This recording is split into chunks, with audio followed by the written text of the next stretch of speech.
Vocês estão felizes? Amém. Eu estou muito feliz por estar aqui. Confesso que eu estou nervoso por estar aqui. Eu quero agradecer pelo convite. Eu quero agradecer ao Dudu por ter me ligado e me convidado. Chamo de Dudu porque é meu primo, então eu posso chamar de Dudu. Mas ele sabe que eu reconheço todo o encargo pastoral de mestre que há sobre a vida dele. Deus te abençoe, Dudu. Quero também honrar a vida desse homem, do pastor Hércules, da tia Lia. Meus tios, nasci correndo na casa deles. Eu quero honrar por tudo aquilo que vocês representam, por toda a força e carinho que vocês deram em dias tão difíceis para a gente. Cada palavra de ânimo, não só do pastor Hércules, mas de toda a DCC, durante dias de dificuldade, dias de aflição, dias em que a gente precisava de fato de uma palavra para renovar a nossa esperança, em dias tão complicados, mas nós podemos dizer que o choro dura uma noite, mas a alegria vem logo bem cedo, porque Ele está aqui, cheio de energia, e nós estamos aqui para glorificar o nome do Senhor. Amém? Amém. Eu quero nada melhor do que expressar essa alegria vindo aqui. E opa, que bom! Um tangedor. Aleluia, traga o tangedor. E eu estava algum tempo atrás, algumas semanas, no gabinete do pastor Hércules. Eu falei: pastor, eu quero dizer que eu quero reafirmar isso, que o Senhor é um pai espiritual na minha vida, foi, é e continuará sendo, não só da minha vida como da minha geração. Eu quero dizer, se o que a gente está fazendo hoje ali na Juntos, as vidas que a gente está ganhando, eu quero dizer que o Senhor também é parte disso. E nada melhor do que ter filhos espirituais, sim ou não? Sim. Como é bom ter filhos espirituais, gerar pessoas em Cristo. Mas eu acredito que ter filho espiritual é muito bom, mas imagina ter neto espiritual. É bom demais. Então eu falei com ele: pastor, eu quero te levar lá na Juntos para você ver os seus netinhos. Nós temos filhos que foram gerados ali naqueles dias, filhos daquela comunidade. Existem irmãos aqui que têm visto isso, hoje estão aqui com a gente, com vocês, né, Saira? Saira viu ali de perto.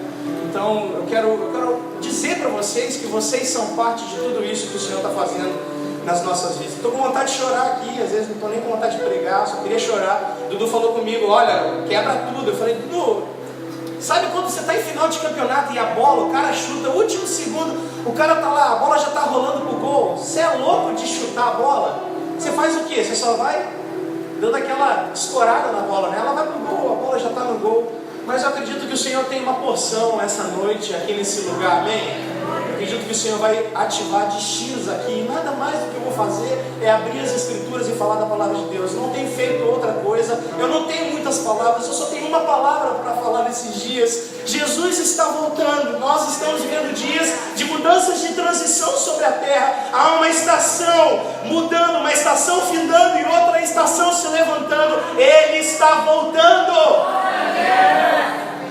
Eu quero falar um pouco, vou falar sobre tantas coisas aqui, mas abra comigo em Eclesiastes capítulo 7, versículo 8. Eclesiastes 7, versículo 8.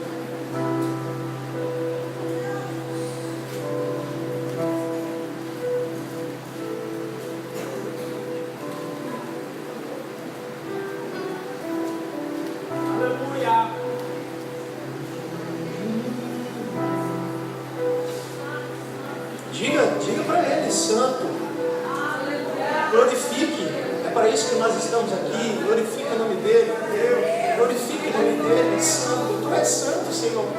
Não há outro motivo de estarmos aqui a não ser buscar a tua face.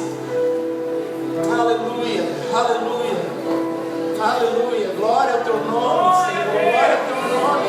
Aleluia, nós queremos te ver, Senhor, nós queremos ver a tua glória.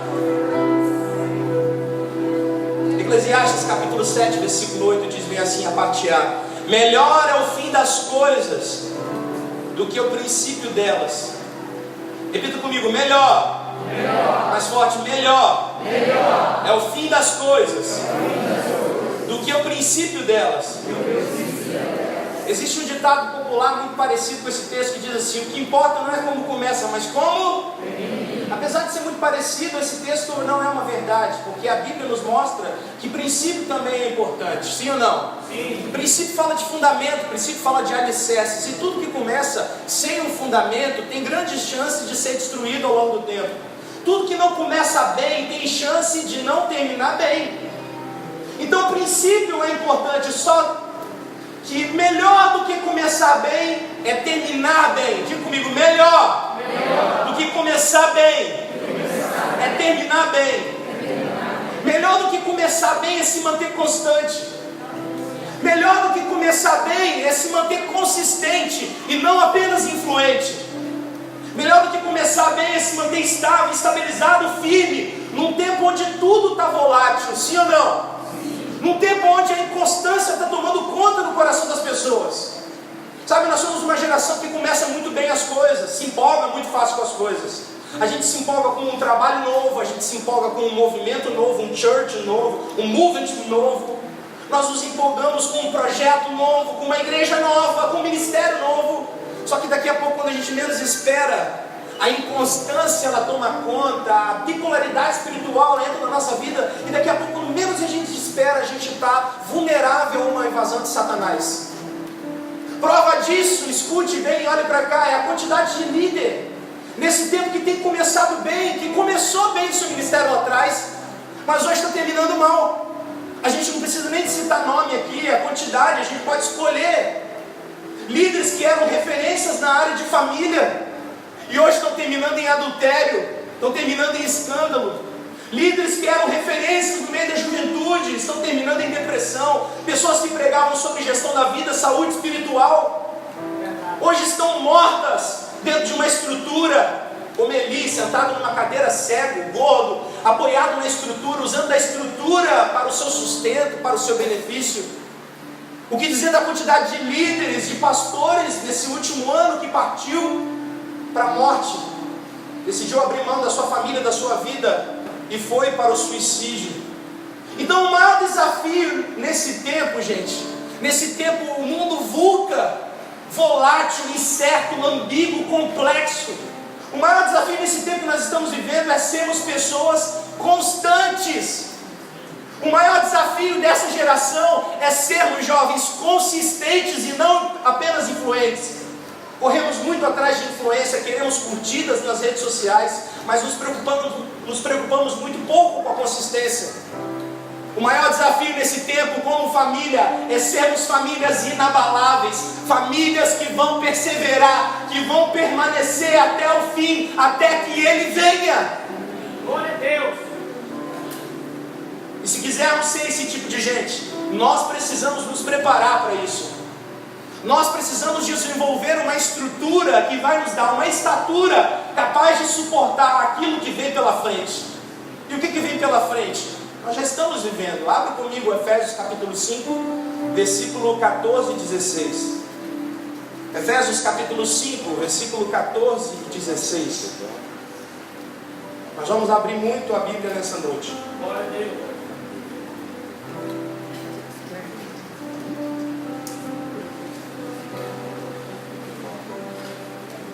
Efésios 5, 14 e 16. Podemos ler sim? Sim. Amém? Diz bem assim: por isso diz, desperta tu que dormes, e levanta-te dentre os mortos, e Cristo te iluminará. Olhai, portanto, cuidadosamente como andais, não como incipientes, não como nécios, mas como sábios, remindo o tempo, porque os dias são maus. Os dias são maus. E o que você acha que vem pela frente? Dias de escuridão. Agora eu só contei a metade da notícia para vocês, porque a notícia ela é terrível, porém ela também é grande. Conforme diz Joel, eu vou anunciar para vocês, é que no período de densas trevas, no período da mais alta escuridão sobre a sociedade, a igreja brilhará como nunca antes na história da humanidade. Não, eu vou repetir de novo.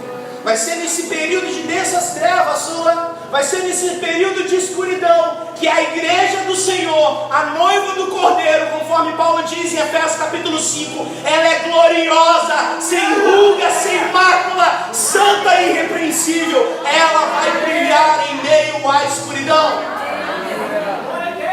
Isso não é animador, Gabriel? Isso não te anima? Agora a gente não pode se esquecer que em tempos onde a igreja brilhará em sua plena forma, serão tempos de escuridão. Onde você viu isso? Na Bíblia. É só a gente ler a Bíblia. Mateus capítulo 13, parábola do joio e do... Quantos aqui conhecem essa parábola? Mas eu quero que você leia ela comigo. Mateus capítulo 13, parábola do joio e do trigo. Mateus capítulo 13, do versículo 24 ao 30. Uma parábola muito simples. Jesus falou que se a gente não entender essa parábola, a gente não entende nada a respeito do reino de Deus. Amém. Diz bem assim: propôs-lhe outra parábola, dizendo: o reino dos céus é semelhante ao homem que semeia a boa semente no seu campo, mas dormindo os homens, veio o seu inimigo e semeou o joio no meio do trigo e retirou-se. E quando a erva cresceu e frutificou, apareceu também E os servos do pai de família, indo ter com ele, disseram-lhe: Senhor, não semeaste tu no teu campo boa semente? Por que então joio? E ele lhes disse: o inimigo é quem fez isso. E os servos lhe disseram: queres, pois, que vamos arrancá-lo? Ele, porém, lhes disse: não, para que ao colher o joio não arranqueis também o trigo com ele. Deixai crescer ambos juntos até a ceifa. E por ocasião da ceifa direi aos ceifeiros: colhei primeiro o joio e atai-o em molhos para o queimar, mas o trigo ajuntai-o no meu celeiro. Então vamos lá. Como é que está começando essa parábola? Está falando de um semeador que ele semeia a boa semente. Um homem planta a boa semente.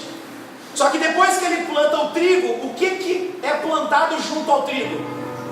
É plantado o joio. Os servos, eles percebem que no meio da plantação há trigo e joio, chegam para o Senhor e falam: mas Senhor, o Senhor não plantou joio, a gente está vendo trigo, você quer que a gente vá e arranque todo o joio? E aí o Senhor fala: não, ainda não. Por quê? Porque se vocês forem arrancar o joio, vocês podem junto com o joio arrancar o trigo, e eu vou perder parte da plantação. Deixe que ambos cresçam até a sua maturidade. Diga comigo: maturidade. Deixe que ambos cresçam juntos até o dia da colheita. Por quê? Porque vai ficar nítido quem é joio e quem é trigo. Então você vai arrancar o joio, queime, e o trigo você ajunte no meu celeiro. É interessante, a gente precisa entender essa parábola, porque muitas vezes a gente interpreta ela equivocadamente. Acho que Jesus está falando da igreja, que dentro da igreja tem crente bom e tem crente. Tem a ovelha e tem o bode. Não é? Muitas vezes a gente fala isso. Não, Jesus não está falando nada a respeito disso. Jesus explica a parábola e no versículo 37 ele fala que o homem que semeia a boa semente é o Filho do Homem, Yeshua, Jesus. O campo não é a igreja, o campo é o mundo. E no mundo é plantado o trigo e o joio. O que é o trigo? Filhos do reino. Diga comigo: filhos do reino. A igreja. Levante sua mão: filhos do reino. A igreja. Agora a outra mão, continua com a mão levantada. Filhos do reino, a igreja. O trigo, filhos do reino. Mas também é plantado o joio. O que é o joio? Filhos do maligno, que formam todo o sistema da iniquidade que Paulo diz que já opera por meio da desobediência.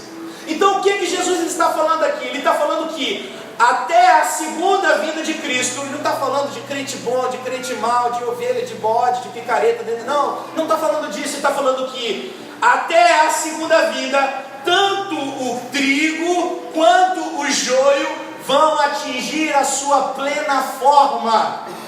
Ou seja, o joio, os filhos do maligno que formam o sistema da iniquidade, vão atingir o ápice da desobediência.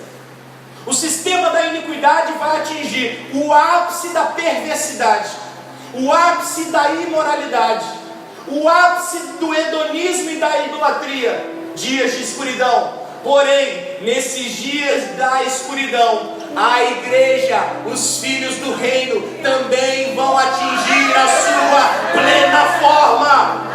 Aleluia! O primeiro derramamento do Espírito fez com que surgisse a igreja. O último vai levar a igreja à plena estatura e maturidade. Joel capítulo 2, versículo 28. Aleluia! Uma igreja gloriosa, sem ruga, sem mácula, santa e irrepreensível. Efésios capítulo 5. Até aqui tudo bem? Porém nós não podemos perder de vista que esse cenário será cenário de trevas. O joio vai atingir o ápice da sua perversidade. Serão dias maus. Diga comigo, dias maus. Nós nunca podemos perder de vista que o sistema da iniquidade vai atingir o ápice da corrupção moral. E a pergunta que eu tenho para essa noite é: será que nós estamos preparados para não sermos contaminados pelo joio? Será que nós estamos desenvolvendo uma estatura espiritual, emocional, integral, que vai suportar todo o abalo dos últimos dias? Será, pai, mãe, jovem, que nós estamos desenvolvendo uma estrutura que vai servir de proteção para a nossa casa, nesse tempo onde tudo está sendo invertido, combate aos princípios que sustentam família? Meu Deus, será que nós estamos preparados para isso? Reflita. Eu tenho um amigo do Rio de Janeiro, ele trabalha comigo, ele tem 2 filhas, Fabinho, uma de 11 e outra de 3 anos, 2 meninas. Eu trabalho numa gerência em que ela tem parte do Espírito Santo, então eu encontro com esse cara direto. Ele não é cristão, e ele estava falando comigo assim: Daniel, você está percebendo, não cristão, você está percebendo que nos últimos dias está havendo um adoecimento da sociedade? Você está percebendo que nos últimos dias está havendo uma inversão de valores? Aquilo que a gente achava errado, hoje está todo mundo achando que é certo. Aquilo que a gente achava que era certo na nossa época, hoje está tudo errado.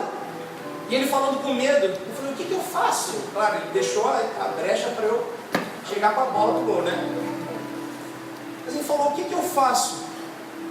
Qual é a solução? E ele estava preocupado, porque na última semana que ele foi buscar as meninas na escola, ele falou: eu estou pensando em trocar a minha filha de colégio, porque quando eu estava chegando na escola, eu vi na frente do portão uma menina de 12, uma menina de 11 se beijando na frente do portão. A professora estava do lado, a professora não falou nada.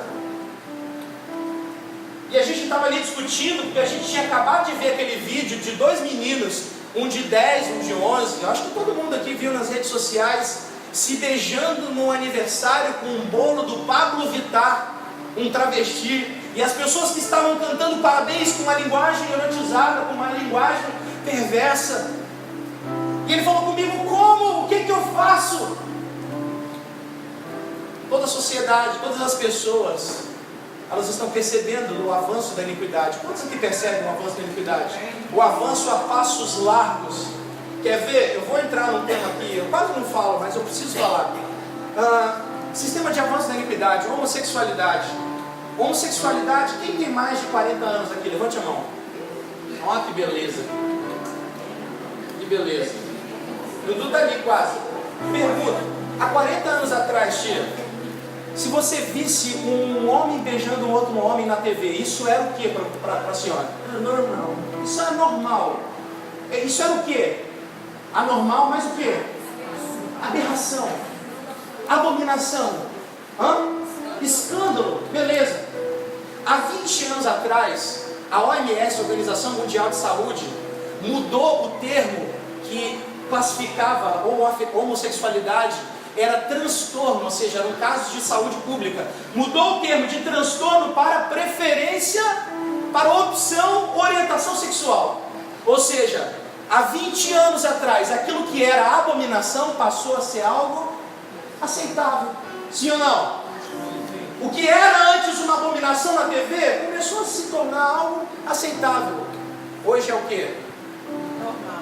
Hoje é normal. Eis aí o padrão de avanço da iniquidade. O que era abominação, depois ele se torna algo aceitável, comum, e se torna algo.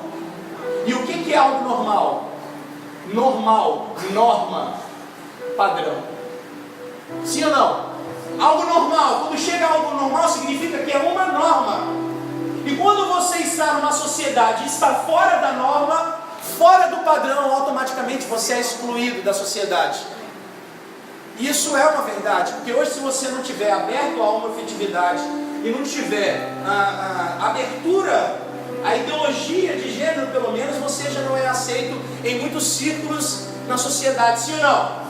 Diga comigo: abominação, aceitável, normal, norma. Segunda coisa que nós vemos: pedofilia. Há 20 anos, pedofilia era algo que Abominação. A Associação Americana de Psiquiatria também considerava nos seus manuais pedofilia como um transtorno, caso de saúde pública.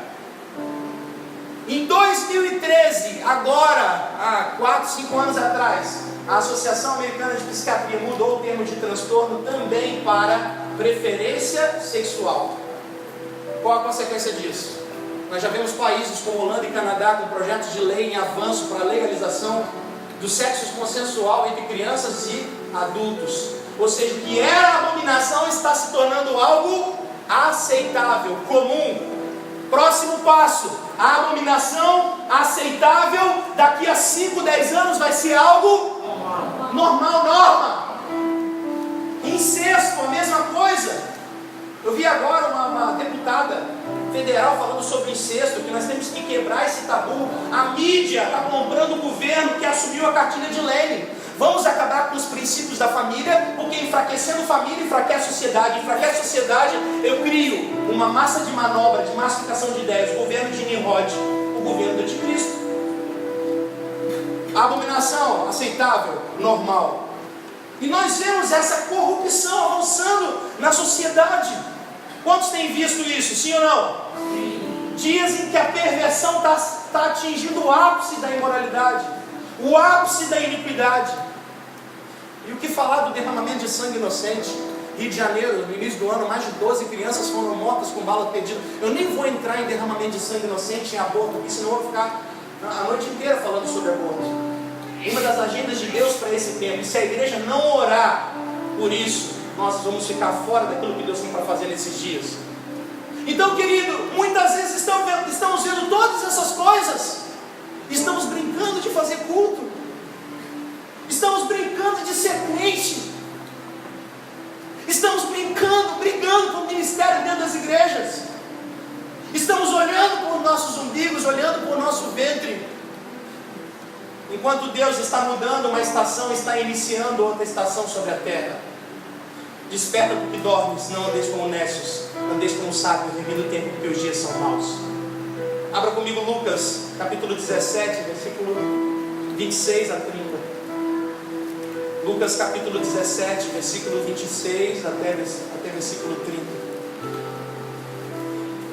Vocês estão aí, sim? Amém. Eu ainda estou querido? Amém? A palavra de Deus diz, posso ler? Amém? Amém? Assim como foi nos dias de Noé, também será nos dias do Filho do Homem. Versículo 17. O povo vivia comendo e bebendo, casando-se e dando-se em casamento, até o dia em que Noé entrou na arca.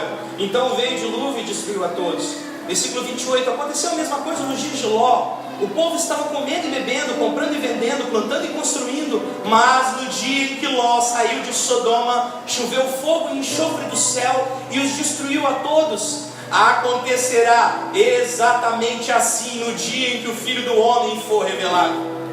Não vou falar sobre dinâmica da escatologia aqui, nada disso. Os discípulos chegam para Jesus e falam: Mestre, quais os sinais da sua vinda?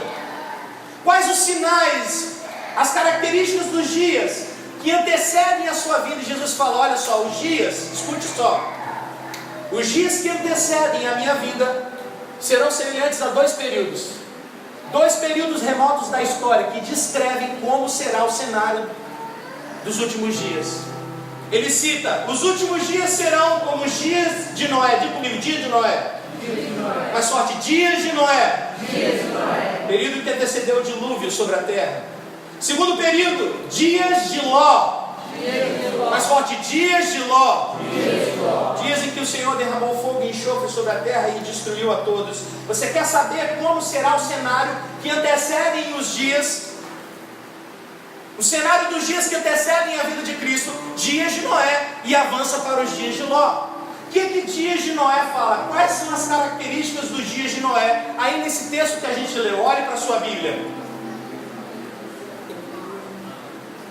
Versículo 27. Quais são as características? O povo comia e bebia, casava-se e dava-se em casamento. Vamos lá. Primeiro, comer e beber. Está falando de um povo que vive para satisfazer o seu ventre. Está falando de um povo que vive para satisfazer as suas necessidades, os seus desejos pessoais. O seu Deus é o seu ventre. Está falando de hedonismo, satisfação da carne. Quantos entendem o que o Senhor está falando nesses dias? Amém? Essa prática do hedonismo, come e bebe, vai levar à segunda característica dos dias de Noé. Qual é?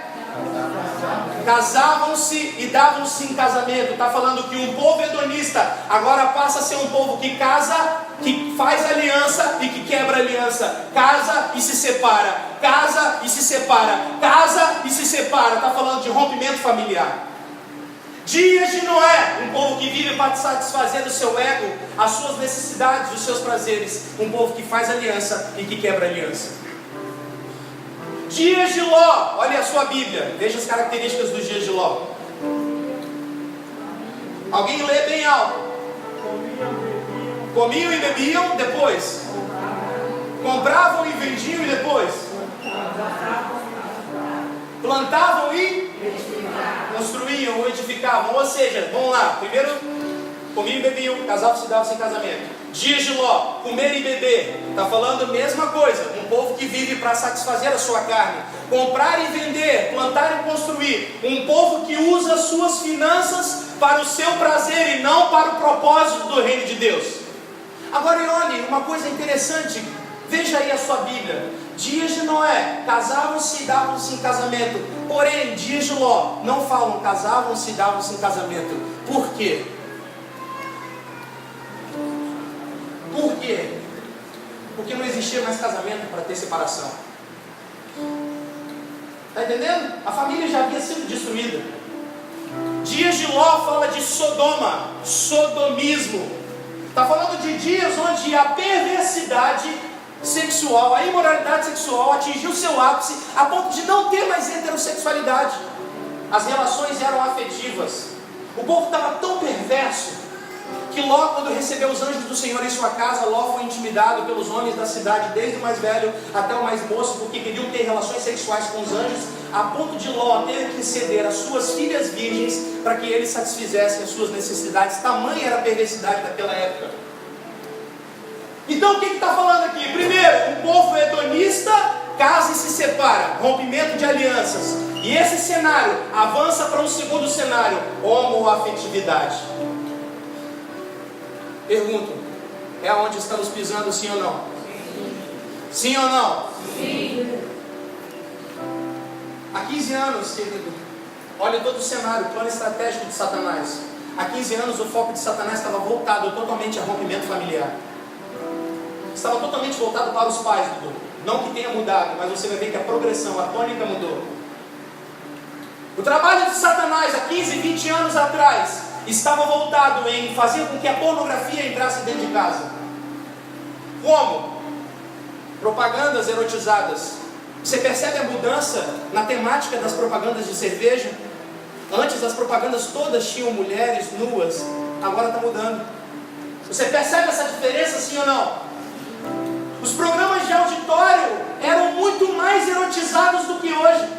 As novelas tinham muito mais erotização do que hoje. E aí o maridão ficava sentado no sábado, vendo televisão, vendo o Globo o dia inteiro, toda sorte de canal, vendo mulheres, vendo imagens erotizadas, aguçando a sua vontade, até tomar coragem de descer para a rua e buscar aquilo que ele estava vendo na televisão. Rompia a família.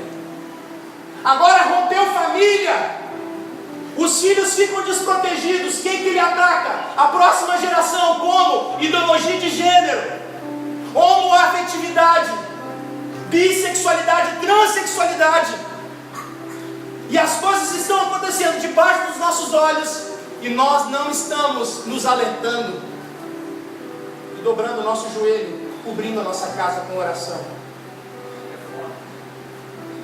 Gente, desperta do que dormes.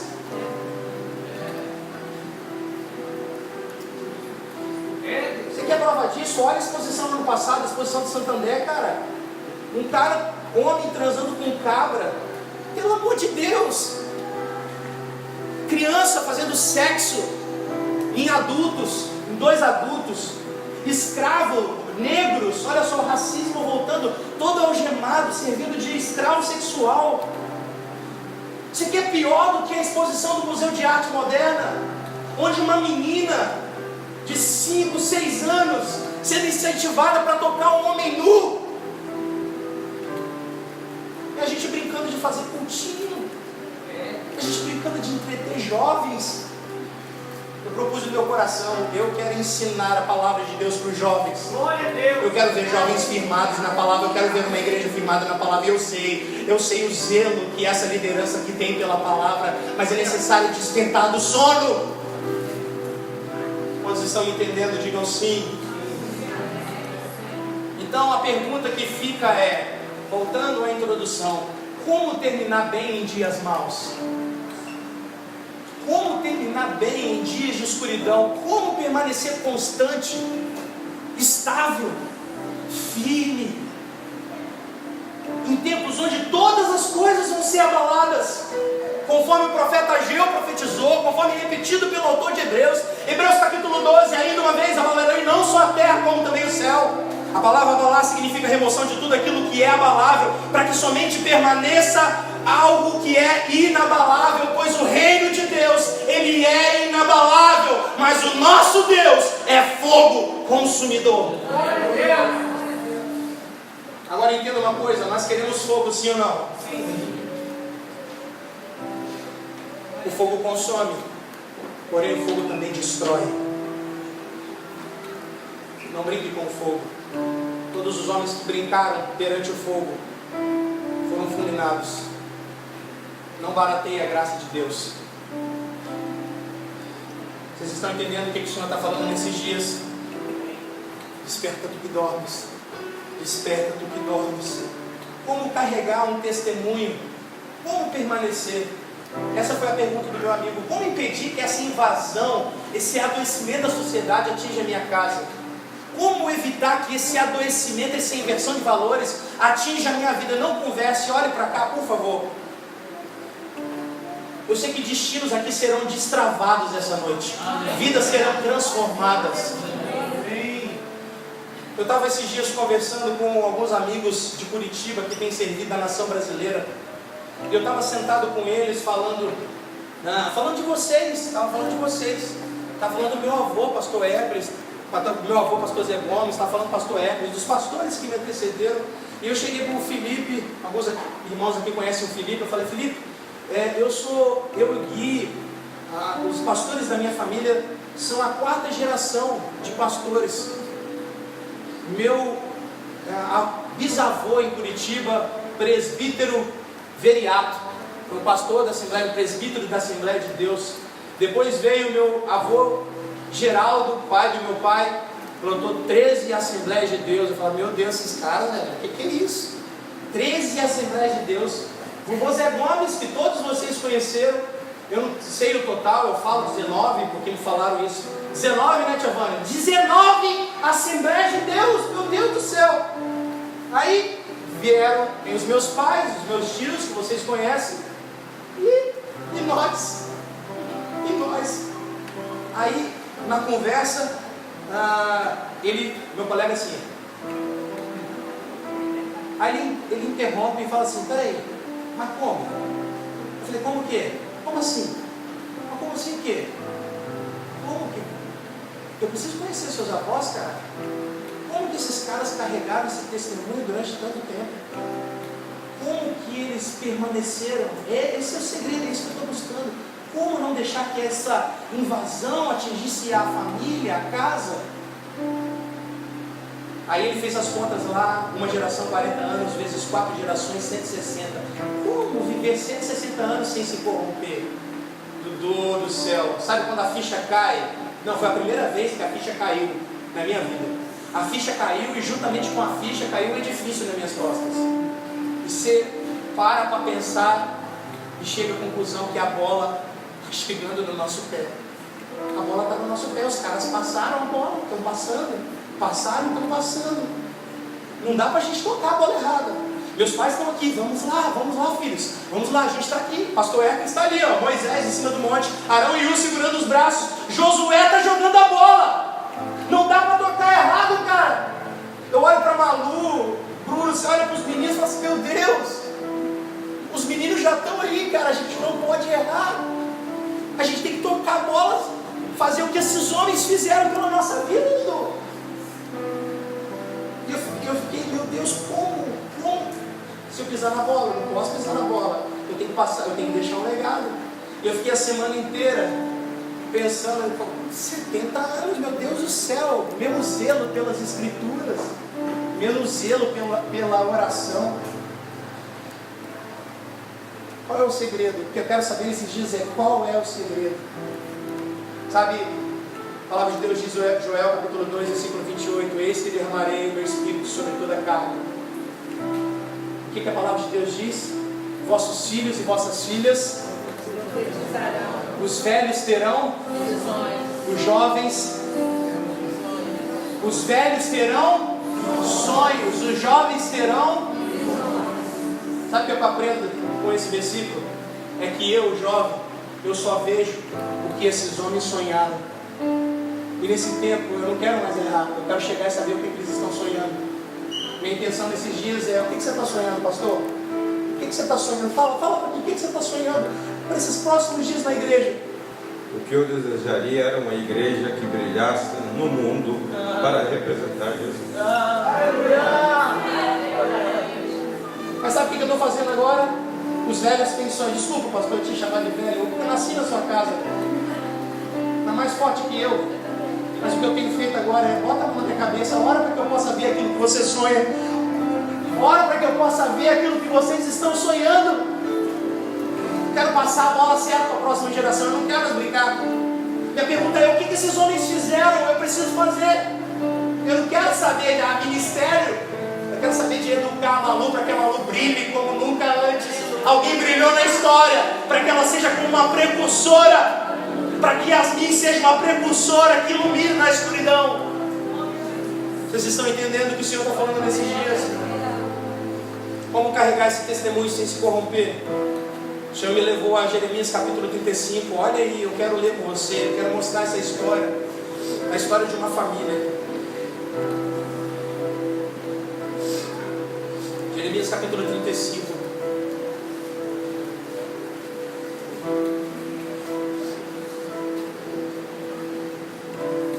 Eu estou pregando aqui, mas o Senhor está falando várias coisas comigo. Uma palavra que o Senhor tem falado aqui é: ei, Deus é um Deus de segunda chance. Não, eu vou repetir. A palavra de Deus para você é: Deus é um Deus de segunda chance. Não é porque você errou que não tem mais jeito. Ele é um Deus de segunda chance.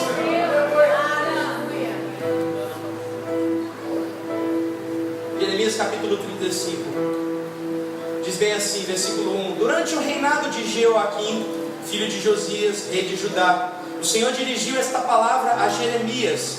Versículo 2: vá à comunidade dos recabitas, convide-os a virem a uma das salas do templo do Senhor e ofereça-lhes vinho para beber.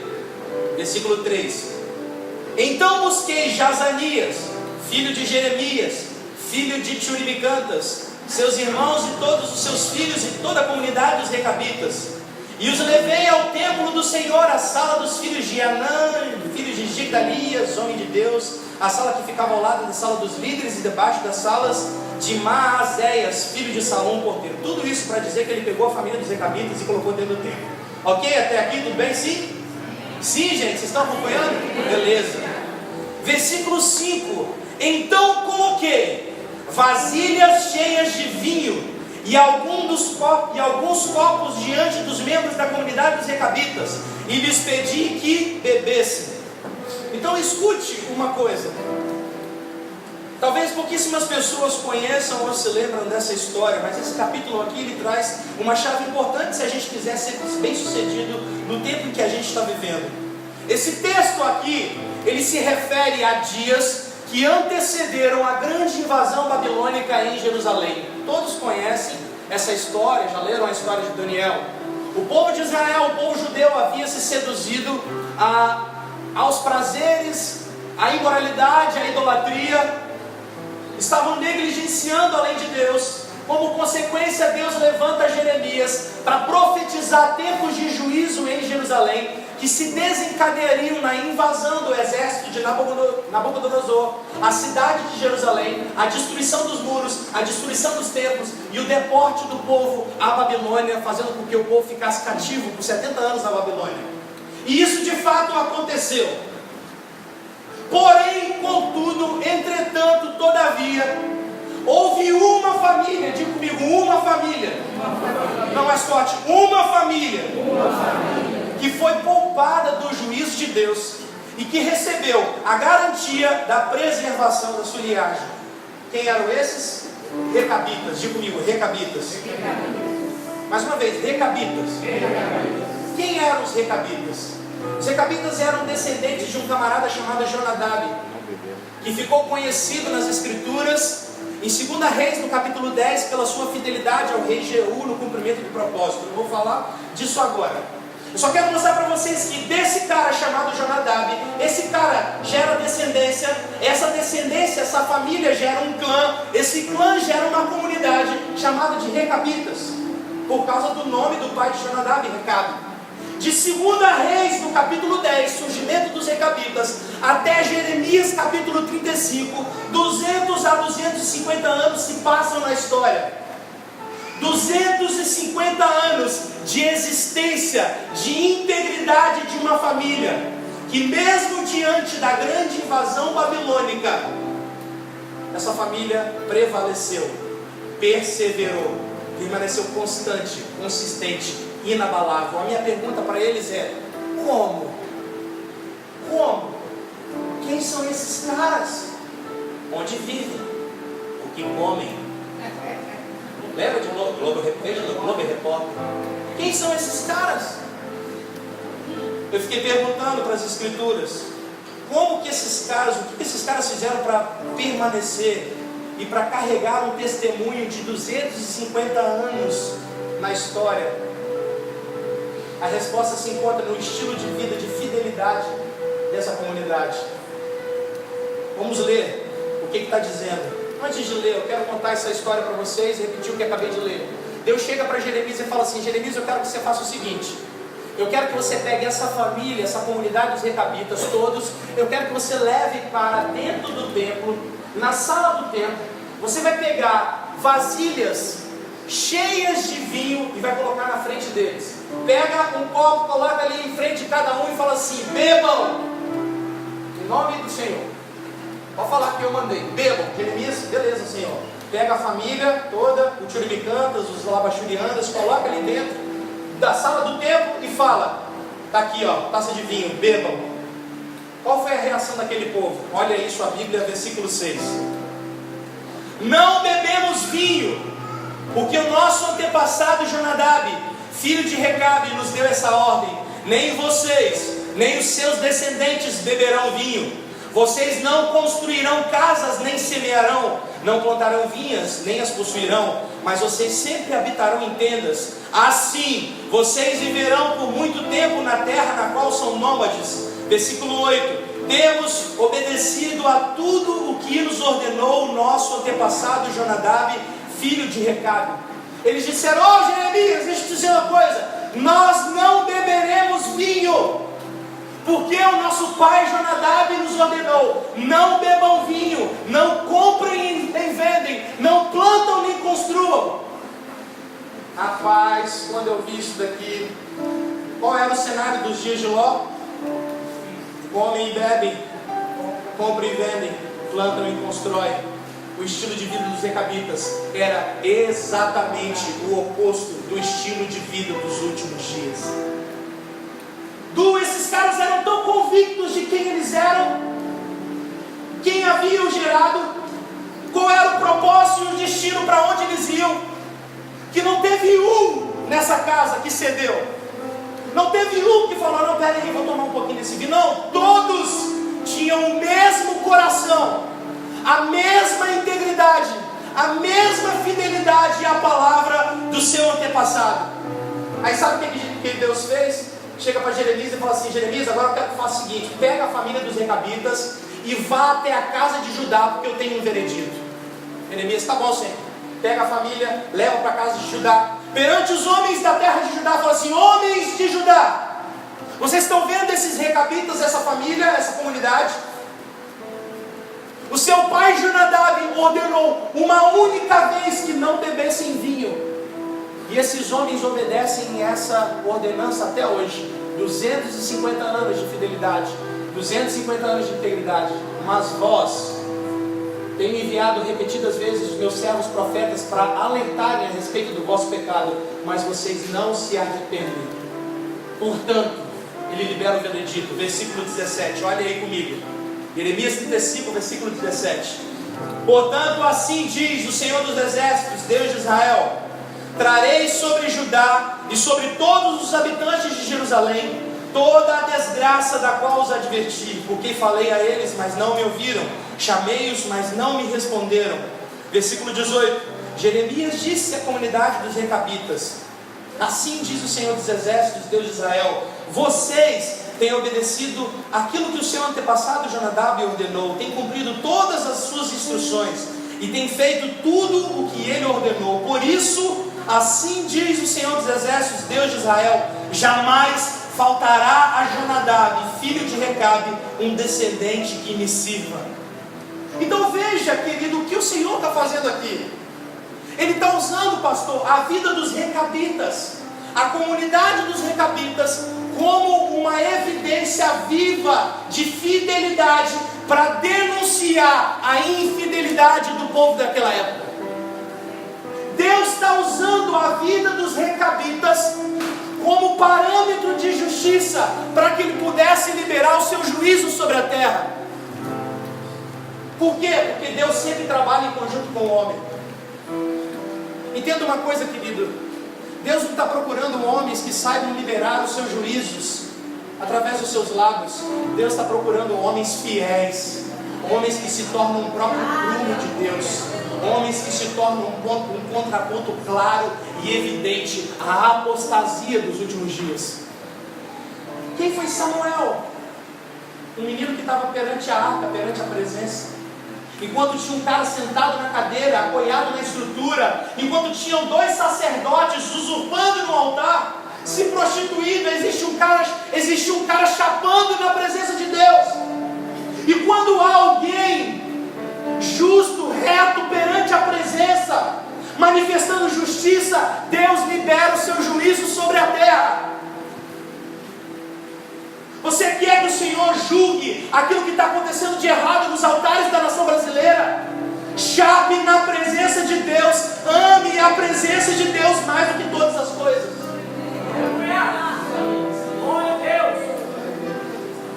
O Senhor está procurando só isso. Homens, Ele não está querendo homens que ficam medindo as estruturas. Espera aí, você está certo, você está errado, Não, Ele está procurando homens que sejam o próprio prumo de Deus.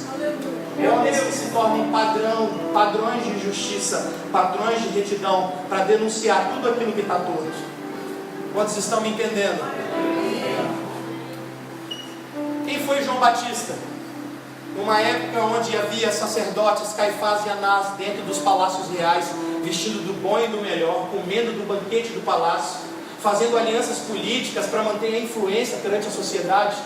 Havia um cara no deserto, 18 anos, comendo mel silvestre, numa dieta de gafanhoto, jejuando 40 dias, vestindo de pele de animal. Um homem que elevou o padrão de justiça, um homem que elevou o padrão de pureza, um homem que elevou o padrão de santidade.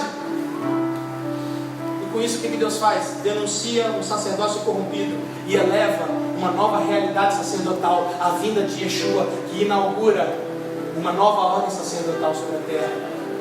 Você está entendendo o peso da sua responsabilidade? Sim ou não? Sim. Esses homens foram poupados, preservados em tempos de juízo. Então a pergunta que eu faço é: como proteger a nossa casa da invasão babilônica dos últimos dias? Escute bem, pai de família. Como podemos manter a nossa casa preservada da invasão babilônica? Como? Nos tornando um contraponto claro ao estilo de vida do tempo presente. Próxima pergunta: como nos tornamos um contraponto claro ao estilo de vida do tempo presente? Eu poderia dar muitas respostas, mas os próprios recabitas respondem. Versículo 8, abra sua Bíblia. Versículo 8. Diz bem assim: temos obedecido a tudo o que nos ordenou o nosso antepassado Jonadab, filho de Recabe. Versículo 8 do capítulo 35. Temos obedecido a tudo o que nos ordenou o nosso antepassado Jonadab, filho de Recabe. O lema dos recabitas era: nós não removeremos os marcos antigos que puseram os nossos pais.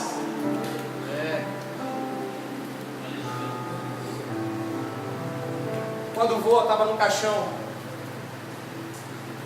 eu coloquei a mão no peito dele. Eu falei: vô, eu não vou mais remover os marcos que vocês puseram na minha vida. Nós não removeremos os marcos postos pelos nossos pais. Quando eu coloquei a mão sobre ele, toda a família colocou a mão sobre ele. O que são marcos? Marcos são delimitadores de territórios. Quando você passa numa propriedade, você que está na estrada viajando, quando você passa numa propriedade rural, você olha o terreno, e em volta do terreno você vê o quê? Marcos, estruturas de concreto ou de mármore enfincadas ao redor, no perímetro do terreno. Sim ou não? Quantos já viram marcos? Só 3? Quantos já viram marcos? O que são marcos? O marco quer dizer o quê? Significa que aquela propriedade tem um? Significa que você pode pisar naquele terreno? Não. Por quê? Porque ela tem um proprietário. Restabelecer marcos que puseram nossos pais significa dizer para Satanás: Satanás, aqui na minha casa você não entra, na vida dos meus filhos você não toca, na vida da minha esposa você não toca, porque esse lugar tem dono. Nós somos propriedade peculiar do Senhor. Glória a Deus. Sabe o que o Senhor está chamando hoje, igreja? Está chamando a gente para restabelecer os marcos que os nossos pais colocaram no passado. Sabe, Edu, nós estamos num tempo de transição, cara. Nós somos uma liderança que está num período de transição. A palavra de Deus diz que Deus, ele não muda. Sim ou não? Porém, entenda uma coisa: ele se move. Diga comigo: Deus não muda. Porém, ele se move. A nuvem está se movendo. E o nosso desafio nesse tempo é mover junto com a nuvem. Porém, a grande responsabilidade é mover com o Espírito, sem remover os marcos postos pelos nossos pais. E quantas vezes nós estamos quebrando os marcos postos pelos nossos pais, postos pela nossa geração? E quando eu falo pai, eu não estou falando de pai biológico só, porque talvez você tenha um pai biológico que não te deu exemplo, um pai biológico que não foi cristão, um pai biológico que não te deu paternidade. Eu não estou falando disso, eu estou falando de homens que nos antecederam na caminhada cristã, homens que serviram antes de nós e que foram fundamentais para a gente chegar até aqui. Eu fiquei pensando: meu Deus, eu não posso quebrar marcas. E eu sei que hoje, o fato de eu estar aqui, o Senhor está ministrando no meu coração: filho, você está restabelecendo os marcos. Glória a Deus. Eu cheguei, eu fui no gabinete dele, eu falei: pastor, você é meu, eu quero dizer que o Senhor é meu pai espiritual, um dos meus pais espirituais. Eu quero te pedir perdão por tantas vezes que eu não entendi. Uma vez o pastor Hermes e a gente estava, vocês lembram disso? Estava numa reunião de liderança do louvor, escute. E a gente todo entusiasmado, sonhando com várias coisas.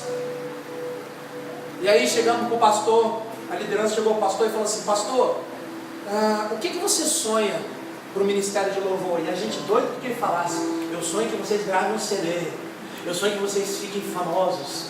Ele falou assim: eu sonho que vocês orem. Na hora todo mundo ficou com raiva na hora. Eu sonho, mas pastor, quais são os sonhos? O que você sonha pra gente? Eu sonho que vocês orem. Passou 1, 2, 3, 4, 5, 6, 7 anos. Eu falei: meu Deus, eu entendi o que ele estava falando. Ele está falando: eu sonho que vocês orem, para que vocês enxerguem aquilo que eu vejo diante do trono.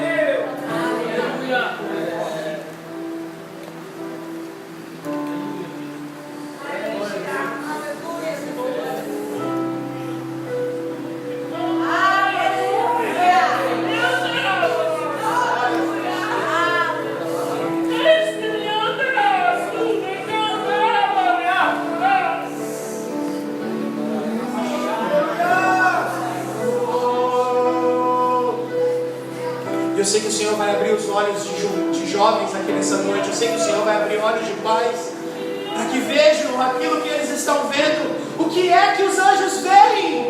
Ele quer que a gente veja o que os anjos veem.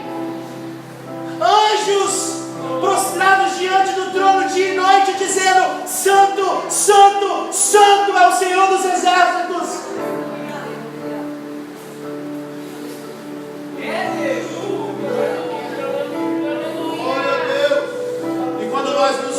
Aquilo que os anjos estão adorando, o Senhor vai liberar todo o derramamento do Espírito sobre a terra, que vai levar a igreja à sua plena maturidade, ao pleno exercício do sacerdócio. Filhos e filhas profetizarão, velhos terão sonhos, jovens terão visões, e culminará na poderosa vida de Cristo sobre a terra, em poder e grande glória.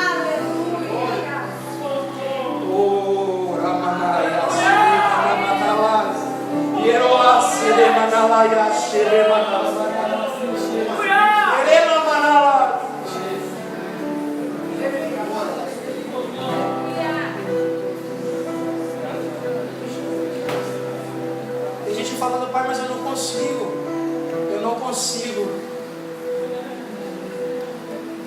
O Senhor está dizendo: ore, ore, ore, ore, até que você comece a orar direito.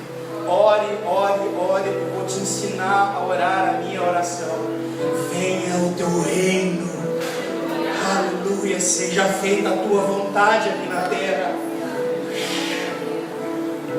Que marcos nós precisamos restaurar, que os nossos pais puseram?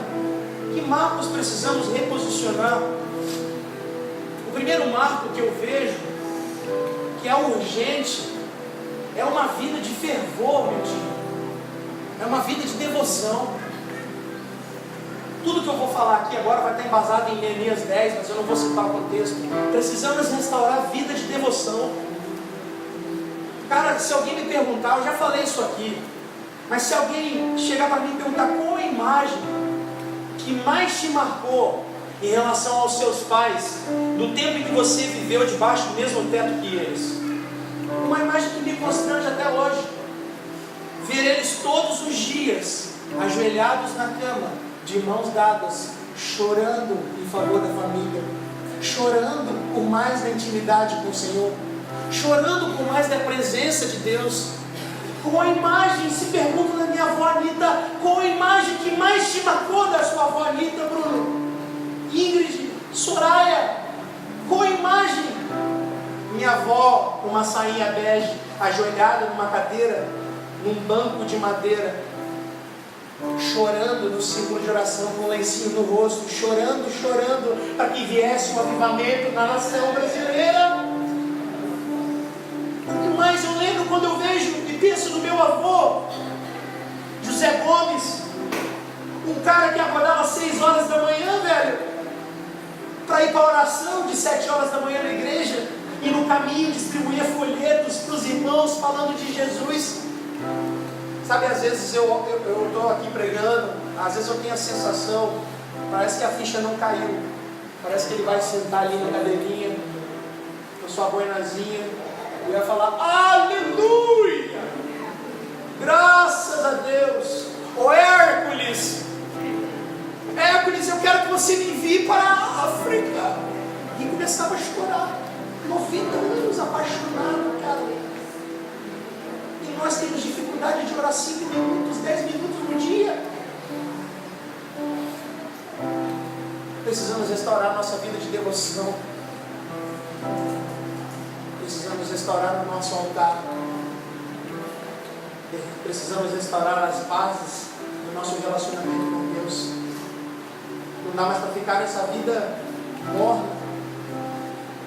Mas eu lembro quando eu olho para o pastor Hércules, zelo pela oração e pelas escrituras. Primeira coisa, vida de fervor. Diga comigo, vida de fervor. Quando eu olho para as últimas gerações, o que eu vejo isso se perdendo. Tragam 3 cadeiras para mim, Rafinha. 3 cadeiras aqui, pega aquelas 3. Quando eu olho para a geração, o que eu vejo nesse tempo? Eu vejo uma geração apaixonada pela presença de Deus, uma geração fervorosa, uma geração que cultiva e guarda o seu lugar secreto, uma geração de avós zelosos pela presença de Deus. Mas essa geração, quando eu saio dela e vou para outra, eu vejo uma geração acomodada, de pais jovens que não cultivam o altar. Qual a consequência? Uma geração de filhos mornos, frios, perdidos. Precisamos voltar para essa cadeira. A pergunta que eu tenho para você nessa noite é: em qual cadeira você quer sentar? Que legado você quer deixar para a próxima geração? Às vezes eu pego o Malu, pego o Suelen, nós vamos para o tapete. Eu começo a dançar com ela desde pequenininha. Desde pequenininha ela já chega na presença de Deus quando toca uma música. Se toca Galinha Pitadinha, ela dança assim, ó. Quando toca uma do fogo, eu quero que ela nasça cheia da presença de Deus. Muitas vezes delegamos a responsabilidade de doutrinar os nossos filhos para a tia da escola, para a escolinha da EBD. Muitas vezes pegamos os nossos filhos e tiramos dos momentos de adoração na igreja. O Senhor tem falado: tragam as crianças para o templo, tragam as crianças para os momentos de adoração, coloquem ele no meio da adoração, para que elas nos vejam queimar na presença de Deus. Isso tem que começar em casa. Segundo marco que precisa ser restaurado, pode deixar aí, Rafinha, a geração dos nossos pais, dos nossos avós que viveram em Cristo, eles sabiam desenvolver nos filhos o princípio da honra, sim ou não? Pergunto: alguém aqui há 20, 30 anos tinha coragem de chegar para o avô e dizer bem assim: e aí, velho, qual é, beleza? Você tinha coragem de fazer isso? Tinha coragem, Bruno? Tinha coragem, Dudu? Por quê? Se você fizesse isso, tia Alice já vem com uma voadora na sua nuca e ia dizer: ai, você é besta.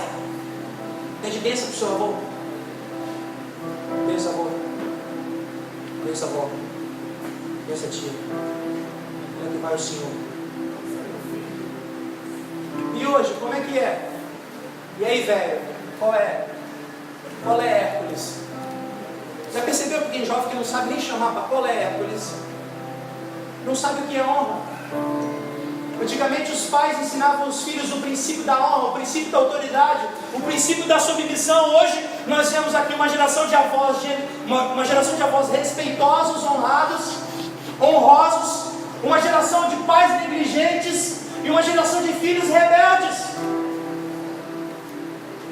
Sim ou não? Sim. Eu falei, eu não quero mais envolver os marcos. É por isso que quando a Su está dando banho na Malu, ela pega a Malu embrulhadinha, igual um pacotinho molhado na toalha, ela chega para mim e fala assim: a Su, dá boa noite pro seu pai. Noite, papai. Pede bênção pro seu pai. Pensa, papai. Ela dá a mãozinha assim, aí eu beijo. Deus te abençoe, minha filha. Ela, amém. O que eu estou fazendo? Eu estou procurando plantar na cabeça dela que para ela prosperar, ela precisa se submeter à geração que a antecedeu. Porque o que é bênção? O que é Deus te abençoe? É o pai falando para o filho: eu estou te autorizando a prosperar. Eu estou te autorizando a caminhar sobre aquilo que já foi profetizado sobre a sua vida. Então faça isso com a sua próxima geração. Ah, mas eu nunca tive um pai que fez isso comigo. Se você nunca teve um pai, Deus está se revelando pai na sua vida. Sente nessa cadeira que vai mudar a sua história. Transmita o princípio da honra sobre a sua casa. Você vai ver que vai mudar a história da sua casa. Eu e minha casa serviremos ao Senhor. Aleluia. Aleluia. Terceiro marco: a geração dos nossos pais investia muito mais tempo ensinando os filhos. Deus do céu. Provérbios capítulo 22, versículo 6. Vê se vocês conhecem esse. Ensina a criança o caminho em que deve andar, e mesmo quando foi idoso, não se... Opa! Não? O quê? Ensina a criança no caminho. O que significa? Você vai ensinar enquanto você vai caminhar junto com ela. Olha só que Deuteronômio 11:19 diz, preste atenção, não precisa abrir, só anota.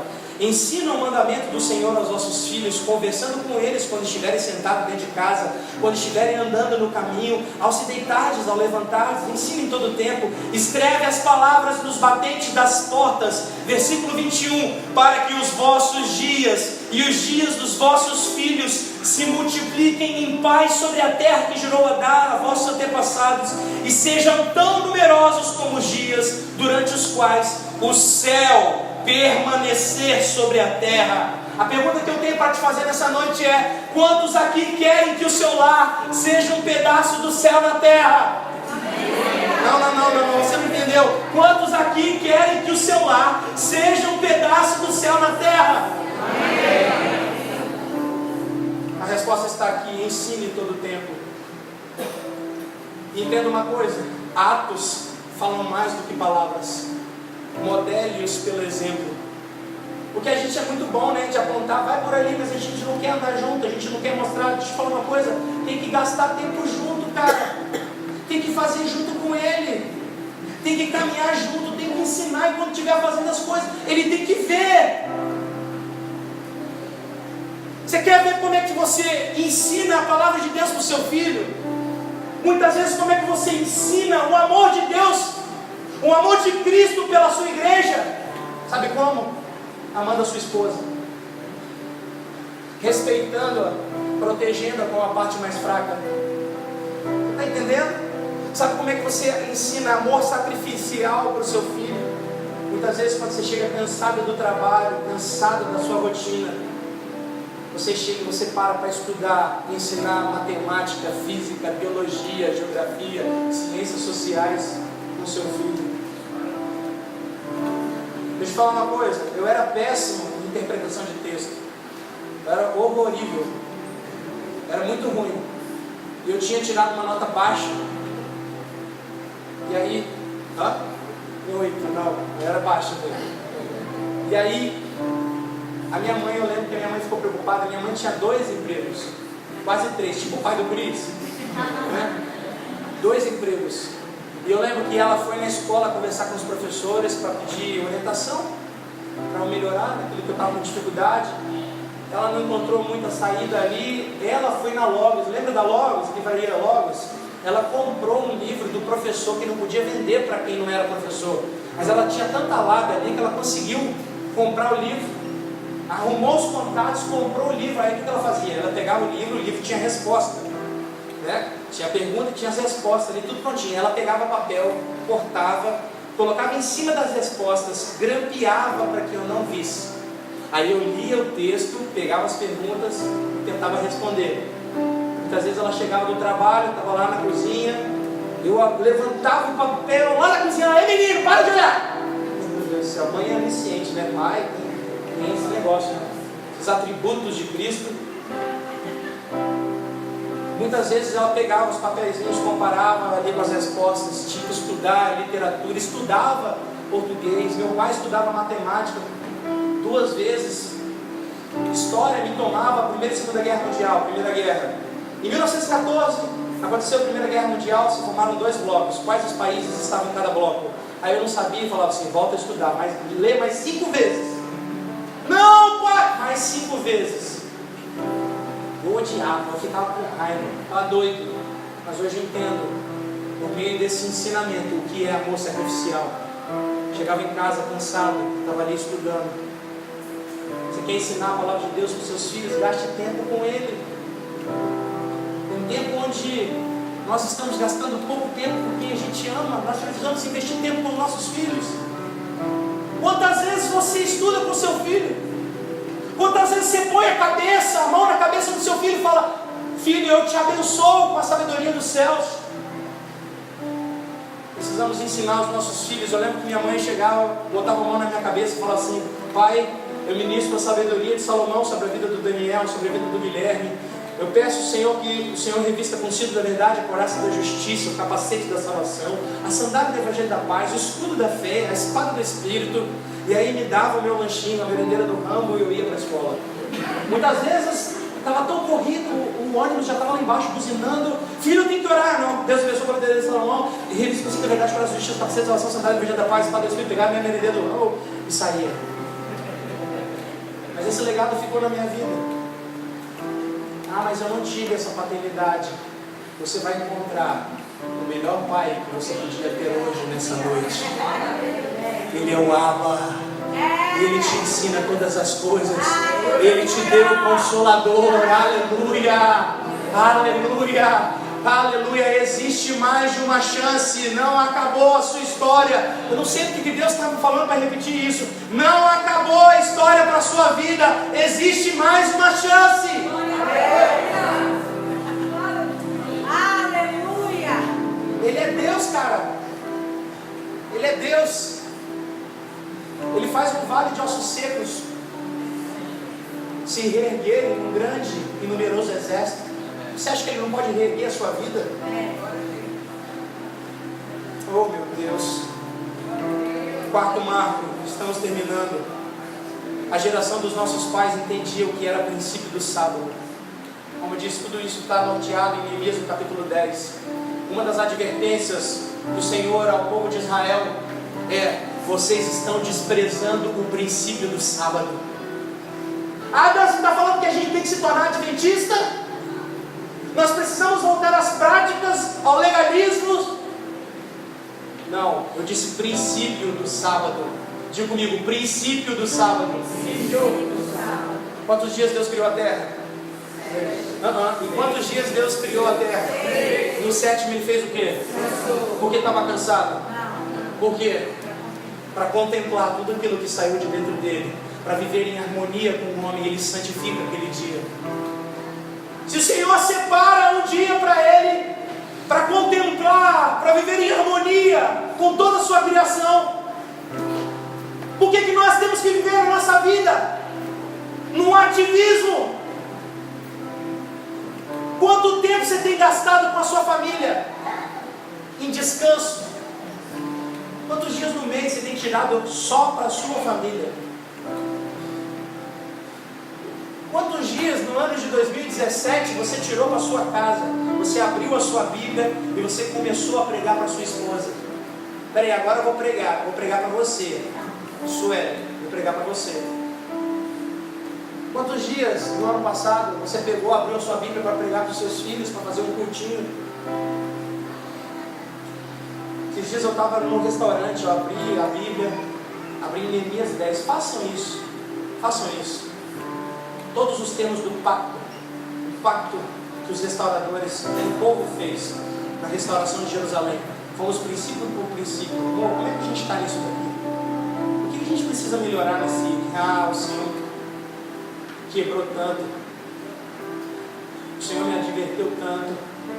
Aprenda a ouvir sua esposa, cara. Você não ouve o Senhor? Ouça a sua esposa. Às vezes a gente dá tanto tempo para coisas sem valor e não dá tempo para aquilo que a gente mais ama.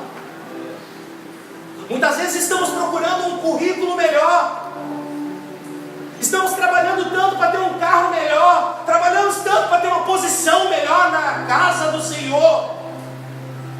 Que adianta ganhar o mundo e perder a casa?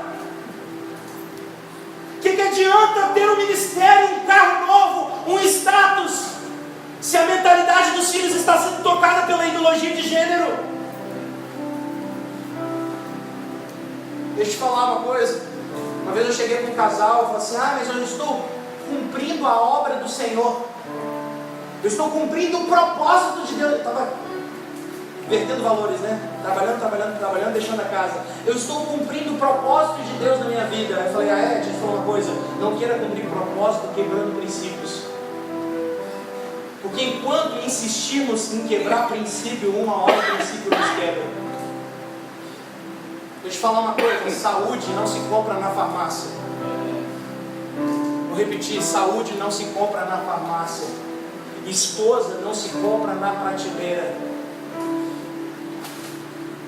Vocês estão entendendo o que eu estou falando? A seriedade da palavra. Uma hora a conta vem, cara. Esses dias eu estava estudando para pregar no domingo. Na segunda-feira eu já estava estudando, meditando no que eu ia falar. E aí a Malu estava passando perto de mim, esbarra perto de mim, pega uma bola e joga. Eu falo, filha, papai está estudando. Vai para lá, fica com a mamãe. Aí fechei a porta, ela já está alcançando a maçaneta. Daqui a pouco ela vem de novo, abre a gaveta e começa. Abre a porta, pá! Abre a outra, pá! Eu, filha, papai está estudando. Aí ela para, daqui a pouco ela vem, começa a pular no sofá, pula em cima de mim. Meu sangue ferveu, eu já ia falar, papai está estudando. Na hora, o Espírito Santo falou comigo, você não está percebendo que ela está querendo brincar com você, cara? Senhor, mas e a palavra no domingo? Quem edifica a igreja sou eu. Eita! Aí sabe o que eu fiz? Corri para a sala, corri para o tapete, peguei as bonecas, coloquei uma por uma empilhada, ela desarrumou tudo, empilhei de novo, ela desarrumou tudo, ficava brincando ali, de boneca na segunda, na terça, na quarta, na quinta, na sexta, no sábado. Aquela semana eu tirei só para brincar com o Malu. E no domingo, o que você pregou? Eu preguei a mensagem, como brincar com a Malu. Você está rindo? Quem edifica a igreja é o Senhor. Enquanto eu estava brincando com o Malu, Deus estava ministrando no meu coração o relacionamento que ele tinha com Adão na origem. O desejo pelo relacionamento, o cuidado, a proteção. Não queira cumprir propósito, quebrando o princípio, volta, cuida da sua casa. Quando vocês estão entendendo, digam sim! Sim! Oh, Senhor. Quantas vezes você pegou a sua esposa, deixou seus filhos em casa e foi para um jantar à luz de velas? Ah, mas eu não tenho dinheiro. Às vezes sua mulher não quer a luz de velas, ela só quer que você saia com ela no churrasquinho do seu Zé da esquina.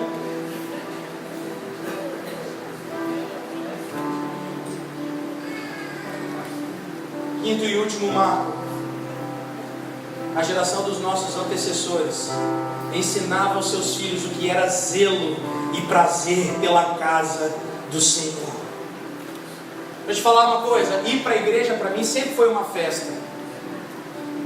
Sempre foi um momento de deleite.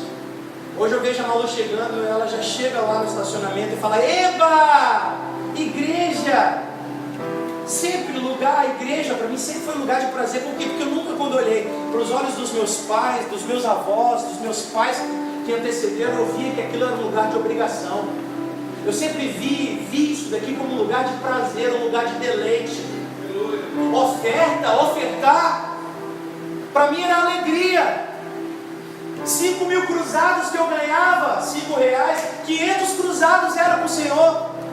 Por quê? Porque eu sempre vi uma geração, pais da minha geração, ofertando com alegria, com generosidade. Hoje a gente fala de oferta, pelo amor de Deus, falta a gente correr da igreja. Você sabe qual foi o pecado de Caim? Escute, Abel deu da primícia ao Senhor. Caim, a palavra de Deus diz em Gênesis no capítulo 3, que ele deu ao fim de dias. Gênesis capítulo 3 ou 4, ao fim de dias, ou seja, ele não deu da primícia, ele deu daquilo que sobrou. Não se trata apenas de 10%, se trata de você dar o seu melhor a Deus, o seu melhor tempo, a sua melhor energia, o seu melhor recurso para o Senhor. Vocês estão entendendo o que o Senhor está falando? Amém. Hoje nós vemos uma geração de avós generosos, prósperos, bem-sucedidos. Nós vemos uma geração de pais negligentes. Nós vemos uma geração de filhos mal-sucedidos, travados, inertes. Por quê? Porque não sabem o que é honra, não tem mais vida de fervor, desprezam o princípio do sábado, não transmitem mais a palavra, o legado para uma geração. A pergunta que eu tenho para vocês nessa noite é: em qual dessas cadeiras vocês querem se assentar nessa noite? Diga comigo, vida de fervor. Mais forte, vida de fervor. Princípio da honra. Transmissão pelo exemplo. Guardar o princípio do descanso. Zelo pela casa do Senhor. qual cadeira você quer se sentar?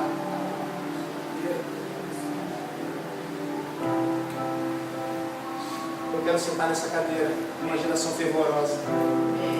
Eu quero chegar aos 90 anos, e seja aos 70. Eu quero chegar aos 70 anos com essa sede pela presença de Deus. Eu quero chegar aos 70, 80 anos com paixão pela casa do Senhor, querendo ir para a África, querendo ir para o Japão evangelizar. Quantos vocês querem viver uma vida totalmente aprofundada, mergulhada na presença de Deus nessa noite? Fique de pé nesse momento, eu quero orar por vocês. Quero chamar o ministério de adoração nesse momento. Eu quero que você feche os seus olhos. O Senhor quer destravar destinos nessa noite. Pode deixar essas cadeiras. Eu quero que todos vocês vejam isso. Quantos querem hoje, nessa noite, decidir se reposicionar com o Senhor e querem se assentar na cadeira da honra, na cadeira do fervor, na cadeira que preza pelo princípio do sábado, pela casa do Senhor? Se você quer hoje ser marcado pela presença de Deus como nunca antes na sua história, eu quero te desafiar. Olha, se for para vir pensar muito, nem vem. Agora, se você estiver sendo tocado pelo Espírito Santo, se você quer ter a sua chave